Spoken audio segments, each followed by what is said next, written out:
Hi, good afternoon everyone. This is Deborah. Today's video is about Lyme's disease.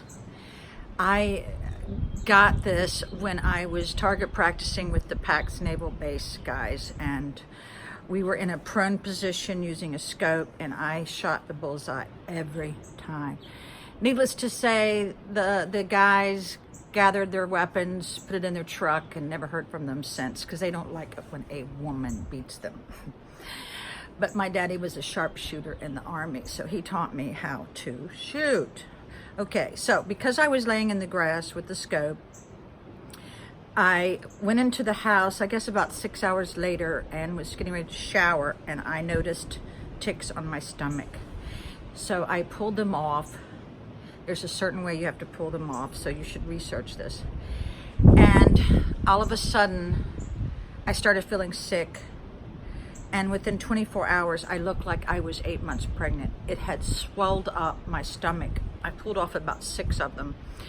And I said, oh my God, because my little sister had just gotten Rocky Mountain spotted fever, and she was in the hospital for weeks. So I knew this was very dangerous. So I went to my normal doctor I've been going to for 30 years. And I had the bullseye. I was a huge red ring around my abdomen. And I said, I want Doxy now.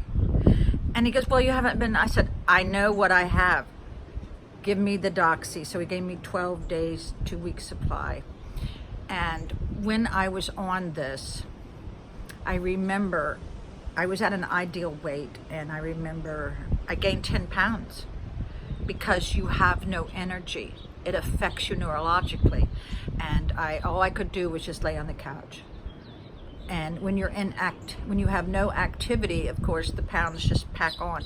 I felt like I had been poisoned. That is exactly how it felt like.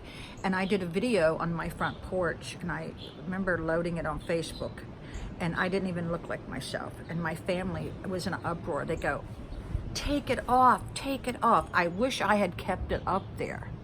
You know, sometimes your family doesn't really know what's best. I wanted to get the message out there, what Lymes can do to you.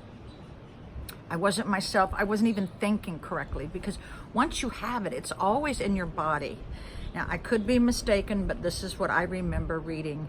It's always there. And I think it has contributed to a lot of my fatigue. So after 2 weeks, I still didn't feel any better. So I went back.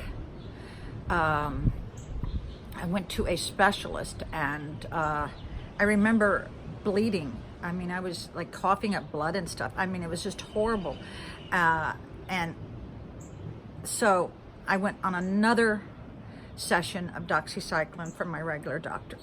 On the 30th day, it was then the antibiotic, Doxycycline was doing a number on me. So I knew it was time to get off of it. And then after about a month, I started feeling myself, but it was the worst 30 days of sickness I've ever had in my life. It was unrelenting. You are not yourself.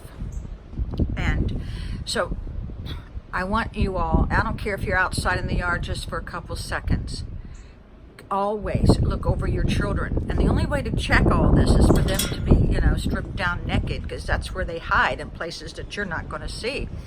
And it's very important, especially if you're heavy set, that you look under your breasts, have someone look you over, because sometimes you can't see it. You should stand in front of a full-length mirror and check yourself over if you have no one there to check you.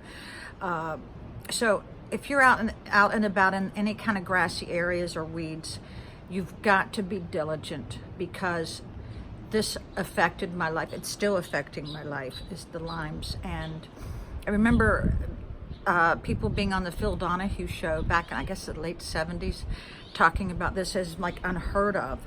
But it was devastating to me, and so I want everyone to take a little extra time in expecting their body. And if you can, take bug spray with you. Yeah, I wanted to get it out there that Lyme's is not good. It's not good at all.